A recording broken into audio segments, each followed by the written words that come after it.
Hello रायजोफोर खुलुमबाय गिबि गिबियावनो साफ्रोमबो बर' रायजो राजा नोंथांमोनखौ आंनि बे आरबिटिसि चेनेलावहाय आंनि बे गोदान भिडिअजों लोगोसे आंनि गोसो गोरबोजों फिन खनसेबाव बरायनानै लाग्रोबावनाय जालायबाय।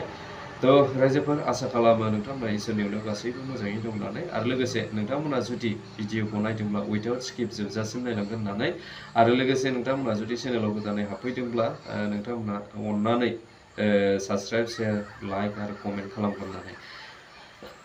थ' रायजोफोर दिनैनि समाव जोबोद दुखु गोनां बा दुखुनांथाव जोंहा ससियेल मिडियायावहाय बा निउस मिडियाफोरावहाय खालि बिथांनि बाथ्राफोरखौल' जोङो सावरायबाय थानायखौ दिनैनि समाव नुनो मोनदों। बेनो जाहैबाय जोंहा बै समाव जे जोंहा मा होनो दावराव देख्रेब सार आरो जनकलाल सार बिथांमोननि नाजानायावहाय जे जोङो मिथिनो मोन्दोंमोन जे बिथांमोननि फोसावनायावहाय जे नब कुमार सर'निया आरोबाव जोंनि क'क्राझार एसटि रिजार्भआवहाय इलेक्सन गेलेनो हानायनि जेबो क्षमता गैला आरो बिथांनि सार्टिफिकेटआ नंखाय फोरमान जाबाय होननानै फोसावजाबाय होननानै जोङो मिथिनो मोन्दोंमोन आरोखि। थ' बे समाव जोङो बे मोजांथार रादाबखौ मोननानै जों गोजोननाय मोन्दोंमोन बर' जाथि हिसाबै। नाथाय दिनैनि समावहाय जे जोंहा गोजौ बिजिरसालिया फिन आरोबाव माने नब कुमार सर'निया बिथांखौहाय इलेक्सन गेलेनो मोनथायखौ होफिनबावबाय। बियो खुब दुखुनांथाव नंगौना नङा रायजोफोर? दा आंनि साननाया नैबेसो रायजोफोर जे बेबादि मावनायनि आन्दोआव माबा मोनसे दङ नामा जोंनि हारिनि सायावहाय? जोंनि हारिनि सायाव गाज्रि नोजोरजों नायनायनि थाखायनो दिनैहाय बा जोंनि हारिया गाज्रि नोजोरजों नायजानायनि थाखायनो हयथ' दिनैनि समावहाय आरोबाव बेबायदि फिन जानाङै जाथाया जाबावदों होननानै आं साननानै लागोन आरोखि। थ' रायजोफोर बियो जोबोद दुखुनांथाव। नाथाय माखासे रायजो राजा बिथांमोना साननो हागौ दुसिनो हागौ जोंहा दावराव देख्रेब सार आरो जनकलाल सारमोनखौहाय बिथांमोना थिफुदला बै समावलाय मानोथो बिदि बुङामोन, दिनैलाय माथो कर्टआ आरोबाव नब कुमार सर'नियाखौ बेबायदि माने इलेक्सन गेलेनो मोनफिनसिगोन होननानै फोसावफिनलायखो, बेबायदि साननानै माने बिथांमोनखौ दुखु मोननो हागौ आरोखि। नाथाय नङा, बेबायदि साननो नाङा। मानो होनोबा बिथांमोना जाखिनि मावदों सैथोजोंनो मावदोंमोन, सैथोजोंनो बिथांमोना नाजादोंमोन आरो नांनायनि गेजेरजों माखासेखौ बिथांमोना देरहादोंमोनबो।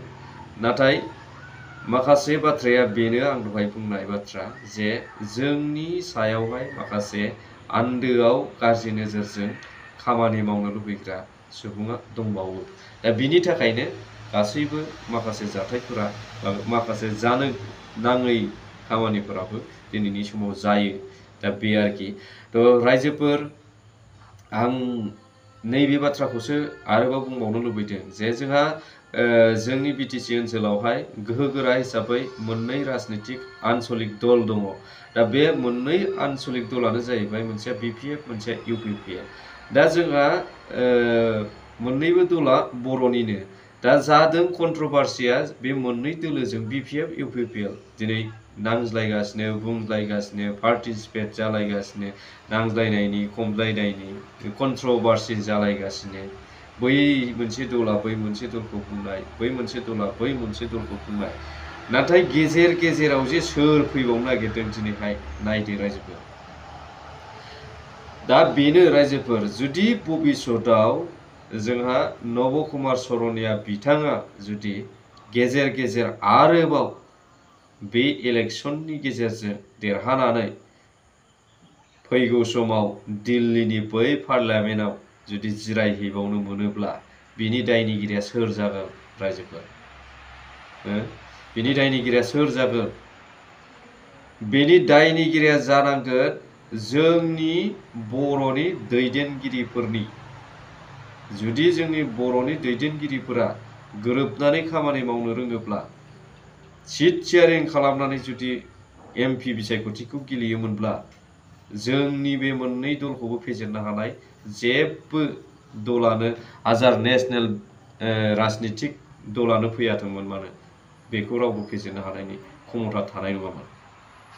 दस्रा जोंहा बिटिसि एमएलए इलेक्शनफोरखौ बिटिसिनि इलेक्शन एमसिएलए इलेक्शन बा एमएलए इलेक्शन स्टेटनि जेरैखि गेलेया बेखौ गेलेनो हायोमोन नाथाय एमपि हिसाबै जुदि सिट शेयारिं खालामनानै मोननैनि गेजेराव मिलायनानै मोनसेया उदालगुरियाव मोनसेया क'क्राझाराव गेलेनायखौ जायखियानो गेलेया बिपिएफआ गेले बा इउपिपिएलआ गेले दरं उदालगुरियाव जायखियानो गेलेया बिपिएफआ गेले बा इउपिपिएलआनो गेले नाथाय इउपिपिएल गेलेनायाव बिपिएफआ मदद होनानै बिपिएफ गेलेनायाव इउपिपिएलआ मदद होनानै जुदि बे मोननैबो जुदि सिटखौ बा मोननैबो जोंनि लकसभा सिटखौ जुदि आवग्रिनो हायोमोनब्ला बा गेलेयोमोनब्ला बेबायदि सिट शेयारिं खालामनानै अब्ला जोंनि साफ्रोमबो बर' रायजो राजाया ओरैबायदि गोसोआव गोजोननाय मोनगौमोन आरो मोजां मोनगौमोन आरोखि नाथाय दा बेनो रायजोफोर बोरैबाफोर जुदि जोंनि मोननैबो राजनितिक हान्जानि गेजेराव जुदि एमपि